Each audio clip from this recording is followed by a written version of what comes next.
There are forces of good and forces of evil at work in the world today. What are these forces? Who is responsible for the good? And who is responsible for the evil? Richard Schaff talks about current events which are rarely discussed by the mainstream media, events that affect us all. This program seeks to identify, to inform, and to equip the believer for what's ahead. Welcome to What in the World is Going On? What in the world is going on? And I'm your host, Richard Schaff. Program is sponsored by Lincoln Log Homes. We are pro-Christian, pro-American, pro-life, pro-Second Amendment, and hereby only by the grace of God. This past week I was wondering and ended up asking a question of a very dear friend of mine, a pastor evangelist, one of my very most trusted sources for biblical information. I said, brother, where do you think we stand on the re-election of our president? He referred me to John chapter 11, verse 1 through 45. That's the story of the rising of Lazarus. He pointed out, I think it depends on what we as believers do, brother, his reply to me. We both agree that President Trump is undoubtedly in the presidency because of the will of God. We both recognize that God does put kings, leaders on the throne and takes them off. That means that God put President Trump on the throne. We both agreed that one of the reasons he is there is because Christians prayed. And I've mentioned this on my broadcast many times. Those prayers starting with the Messianic Jews in Israel going across America. Won't bore you with my story on that again, but praying Christians were there before the election. Now, I don't think God needs man to accomplish anything. I'm not trying to even infer that. I don't think we earn our salvation through works. I don't think that we work for anything. I think that sometimes God wants to see some effort on the part of man. We have the most pro-Christian, pro-Israel president in our history in Donald Trump. He's done more for the Christian church, more for the nation of Israel. Certainly he's qualified to be reelected as far as his efforts. But what about yours and mine? That's what we're talking about. And let me I just want to look at a little scripture here from John, the chapter 11. And I want to just drift down. I told you the story where we're at. We've got the raising of Lazarus. We've got the Mary and Martha there and other concerned people. But now let's look down. Let's look down to about verse 38. About verse 38 of the 11th chapter of John. Jesus, therefore, came groaning in himself. He came to the grave. And it was a cave, you see, and there was a stone laid upon it.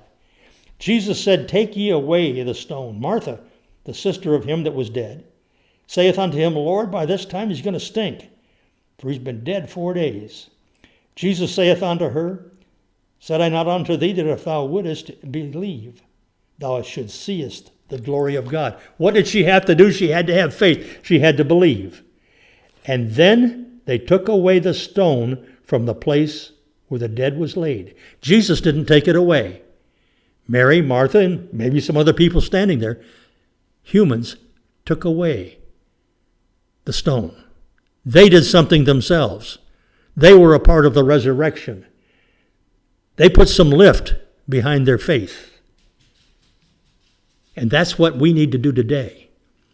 We need to put some grunt, some Christian conviction, some Christian prayer behind our request for the re-election of Donald Trump. I firmly believe that Donald Trump has done his part. He's worthy of re-election. Are we? Have we as believers done our part? And that's where I think we are today. Did you take a look at the vice presidential debate? I hope you did. I did. And can you imagine a President Harris one heartbeat away from the presidency, and already many Democrats are trying to figure out how they can use the 25th Amendment to get rid of Biden after he's elected. Did you see those facial smirks? The eyes rolling? No poker face there. They say that in negotiations, one of the things, whether it's a business deal or dealing with a foreign power, are your facial expressions. You've heard the expression. You've heard of poker players. They don't show anything like what they've got in their hand. It's not a good move. Well, she had all those smirks, all those distortions, an attempt at being seductive or whatever. We all know her background. She didn't have to give us that pitch. But can you imagine her up against a Putin or a Chinese ruler or one of the terrorist thugs heading up Iran? Can you imagine her negotiating for America as president? Can you imagine where we would be? God help us. God help America.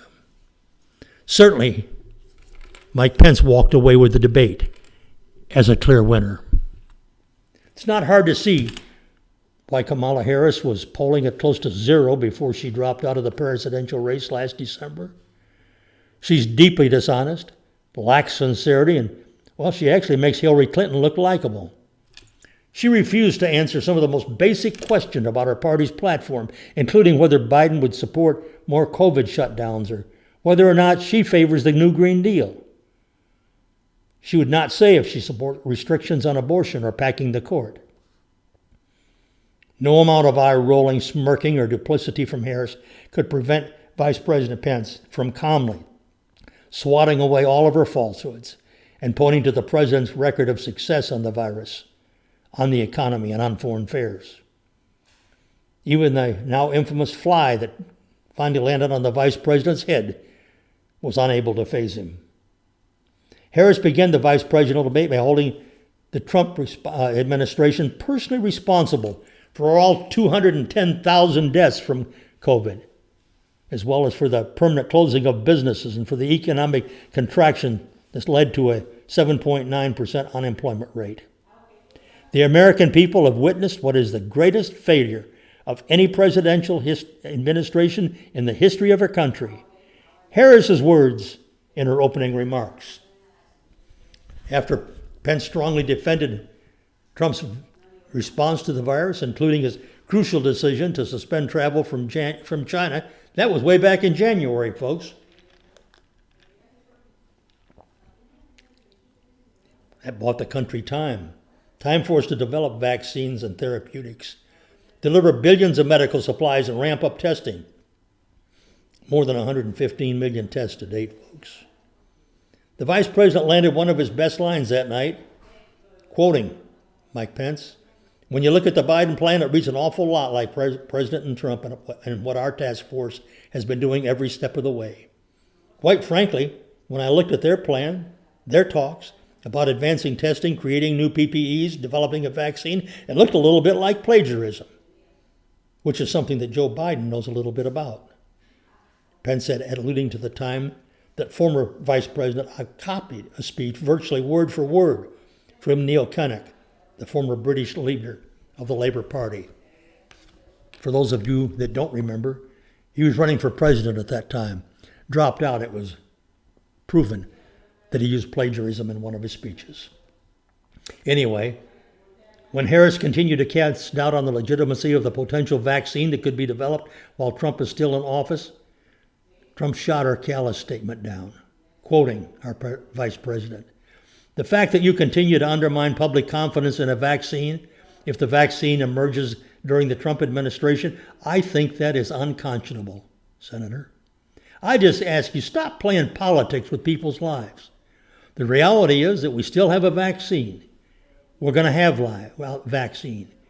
We're going to believe it's going to be here by the end of the year, and we have the capacity to save countless millions of lives. And your continuous undermining of confidence in a vaccine is just unacceptable." Even the rolling of eyes. Oh, how seductive. Ooh. Well, anyway, when the debate drifted to the economy, Harris brought out the same Democratic talking points that's been used to attack every Republican president's tax plan since Ronald Reagan. After falsely saying that the Trump tax cuts could only benefit large corporations and the wealthy, Pence calmly batted away those claims by reminding Harris that since the Trump tax cuts were implemented, the average American family of four has received $2,000 in tax savings and increased their earnings by about $4,000. When Harris was not grinning sheepishly, she was being disingenuous about Biden's plan to raise taxes and incorrectly stated that he would not ban fracking, even though they've both been on record saying they'd do just that. And we've seen that on television since then, haven't we, folks? Harris also stated that Trump had, quote, reigned over recession as being compared to the Great Depression, end quote. Well, it remains to be seen, but it seems unlikely that blaming the loss of jobs on the president during a global pandemic is going to be an effective strategy, considering that the shutdowns are largely the work of liberal governors, in particular in Democrat states. Governor Andrew Cuomo of New York has essentially shut down his state since last March. This led to an unemployment rate of 12.5%. Meanwhile, Republican Governor Ron DeSantis of Florida, who's largely pushed to reopen his state, presides over an unemployment rate of 7.4%. After Harris accused Trump of removing health insurance from people with pre-existing conditions, Pence landed another effective line. I'm going to quote him. I hope we've got a chance to talk about health care because Obamacare, was a disaster. The American people remember it well. President Trump and I have a plan to improve health care and protect pre-existing conditions for every American. Senator Harris, you're entitled to your own opinion, but you're not entitled to your own facts, end quote. In fact, incidentally, folks, Trump, by executive order, has already protected those of us with pre-existing conditions. When Harris said that Trump had lost the trade war with China, perplexed Pence responded, quote, lost the trade war with China? Joe Biden never fought it. Joe Biden's been a cheerleader for communist China over the last several decades, a quote from our vice president. He also pointed out that Harris voted against USMCA deal, that's the one that replaced NAFTA, and that when Biden was vice president, the U.S. lost over 200,000 manufacturing jobs overseas. Meanwhile, 500,000 new manufacturing jobs have been created under President Trump. And I'd like to go back on that one subject of dealing with China. Of course, President Biden would be very easy on China. Why shouldn't he be? How much money did they give his son? Answer it yourself, folks. Talk about corrupt policy. Talk about hypocrisy. The contrast between Pence and Harris in policy, in substance, and a demeanor could not be more glaring. When the two candidates were asked a final question about the polarization that exists in our country, Kamala took it as an opportunity to slam Trump and sell the Biden brand, while Pence answered the question directly with a bipartisan and philosophical take on what it means to be an American. I'm going to quote it to you. I looked at the relationship between Justice Ruth Bader Ginsburg, the late justice who we just lost from the Supreme Court, and the late Antonin Scalia. They were on polar opposites on the Supreme Court of the United States. One was very liberal, one very conservative. But what's been learned since their passing was that the two of them and their families were very close friends. And here in America, we can disagree, whom we debate vigorously as Senator Harris and I have on the stage tonight. But when the debate is over, we come together as Americans. Pence walked away from the debate as a clear winner, good listeners. Don't you agree? And then this. Forget Trump. Let's look at Biden. If he wins the election, Harris could use the 25th Amendment to become president. Pelosi's already trying to get a bill passed. It won't go anyplace because, fortunately, we still have control of the Senate. But she's already trying to figure out how the House and the Senate can enforce the 25th Amendment. And she has said on national television, this is not directed at President Trump. It's for the protection of America against a future president. Well, who's the immediate future president? In her eyes, it ought to be Biden. And how could they replace him with the 25th Amendment? Well, after watching Harris fight it out with Pence and the only vice presidential debate, it's really not too hard at all to envision her as the president of the United States. Except, of course, for the fact that she's running to become a vice president. California Senator Kamala Harris could become the president of the United States if she and Biden are elected next month. If the Biden-Harris ticket wins November 3rd, it will be Joe Biden who will become the next president of the United States. But a real and increasingly legitimate question is now being whispered with growing frequency within the halls of power in Washington, D.C. If elected, Joe Biden will be 78 years old when inaugurated. That question being, how long will Biden be allowed to remain president if that ticket wins? He's already said he's a transitional president. Is it for anyone fond of palace intrigue or White House intrigue in this particular case, it should be stressed that for months at a time during President Donald Trump's first 3 years in office, various people, from the very suspect to outright corrupt Department of Justice, shamefully tried to come up with new ways to invoke the 25th Amendment to remove a president from office. They despised him so much for purely personal as well as ideological reasons. You've seen it if you've watched any objective news at all. Publicly, some Democrats have expressed concern regarding Biden's cognitive health. Behind the scenes, all Democrats are truly worried about the issue. And as we've seen over the years and decades, the office of the president is incredibly challenging and stressful during the best of times. As the United States and the rest of the world, now we find ourselves in the worst of times. This job's going to become even much more difficult day by day. Biden will become 78 years of age, November 30th, the oldest candidate ever to be sworn in as president of the United States. Previously, it was Donald Trump when he was inaugurated at 70. Aside from Biden's very advanced age for a sitting U.S. president is the actual concern regarding his cognitive issues. Again, other than those blindly in the tank for Biden and the Democrat Party, basically everyone who watches recent videos of Biden will come to the sad but honest conclusion that his cognitive abilities are in fact diminishing.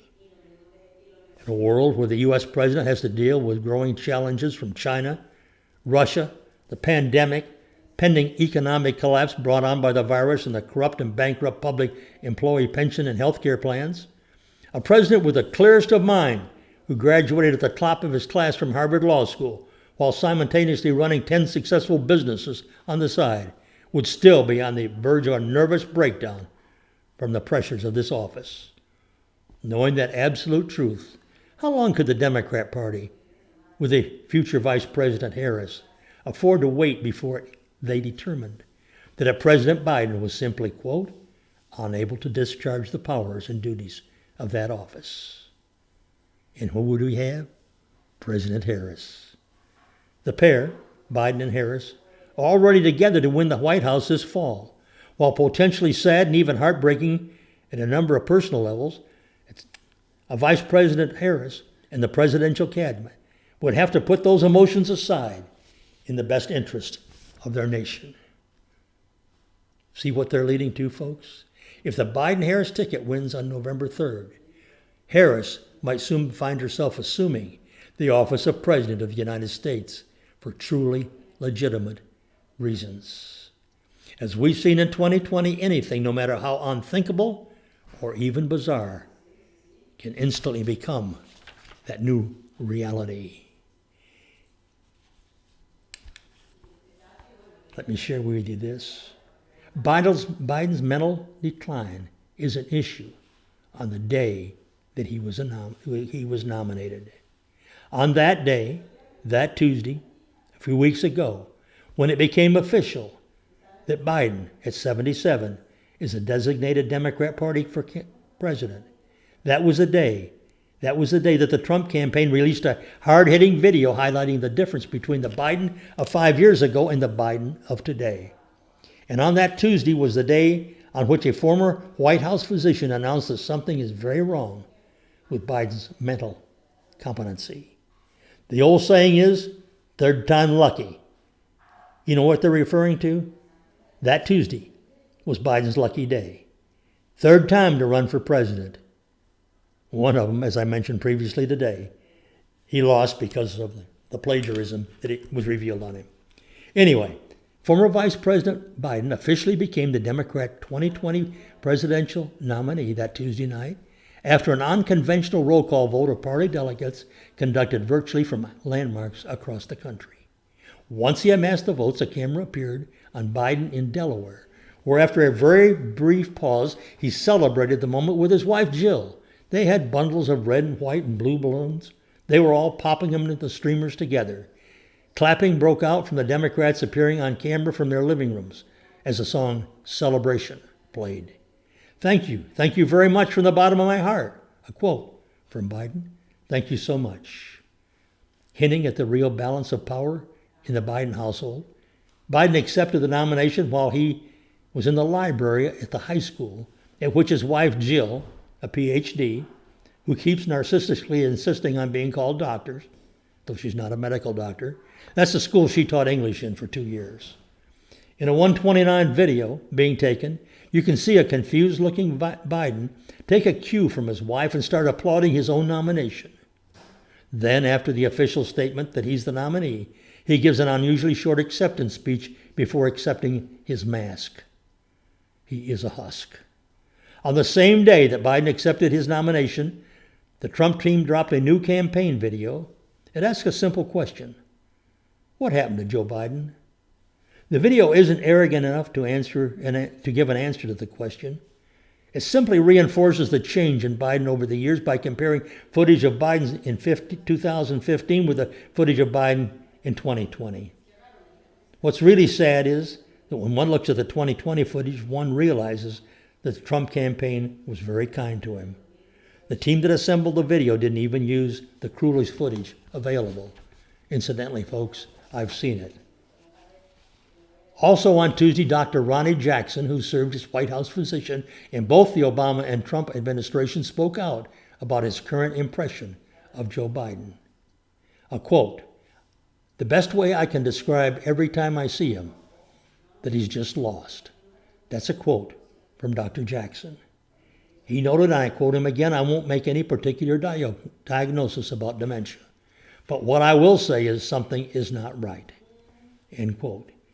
Asked whether he's comfortable with the idea of Biden assuming the top executive position in the country, Jackson said, quote, "I am not." That from the former White House physician. Jackson stresses that he wasn't personally reviewing Biden's medical records, but has witnessed the change to the former vice president up close and over time. He notes, and I continue to quote him, "I saw him frequently around the White House.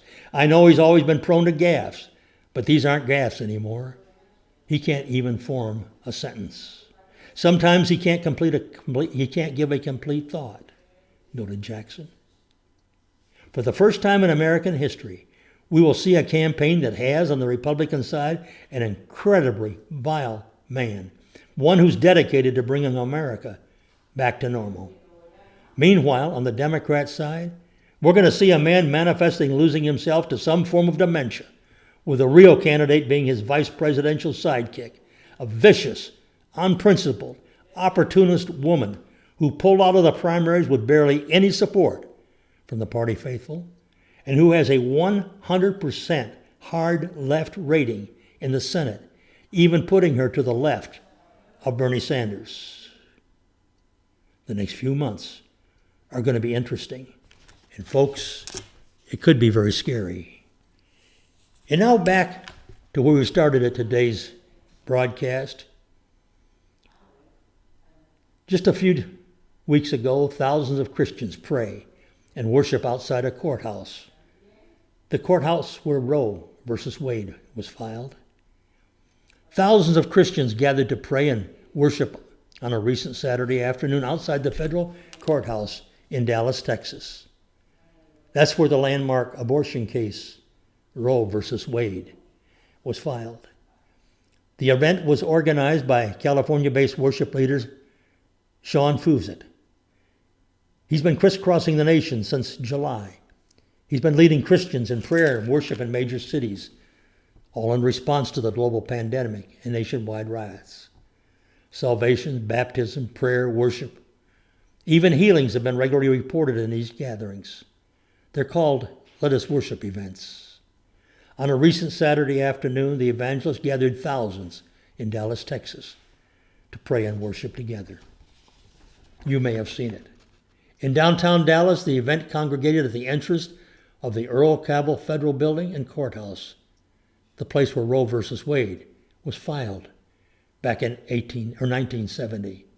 After its filing, Roe v. Wade reached the Supreme Court, where in 1973, the Court of 9 Men ruled 7-2 that women have a right under the 14th Amendment to obtain abortion in all 50 states.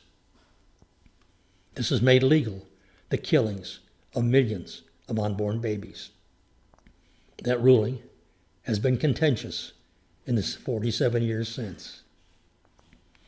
Roe v. Wade have been a major focus for evangelical Christian voters, those of us who are largely pro-life in conviction. Since the passing of Justice Ruth Bader Ginsburg in September, the 1973 court decision has become the central focus in the upcoming November presidential election. Today's crowd, with eyes closed and hands lifted toward heaven, sang the old hymn, Nothing But the Blood, outside that courthouse in Dallas, Texas. And that's where we are today, folks. Will our president be reelected? Does God ever depend not only on the ruler he can put on the throne, but also on the prayers of Christians? Does he hear a voice of those of us that are believers? Does he hear our prayers for forgiveness? For the untold hundreds of thousands of babies that we've been allowed to sacrifice on the altar of Baal? What's our future? I think our president is deserving. Are we deserving? Are you and I deserving? Oh, sure, we're going to vote. I'm sure we'll encourage others to vote. We need your prayers, your deep convictions. You're willing to help in any area that you know possible. Help get the word out. The polls I just saw today show the enemy some 12 points ahead in national polling. No, I don't believe the polls are accurate, but the trends are going against it. But wouldn't this be a miraculous time? You see, it'll take a miracle. But I'm so happy that we have a miracle-working Savior. God bless until our next broadcast.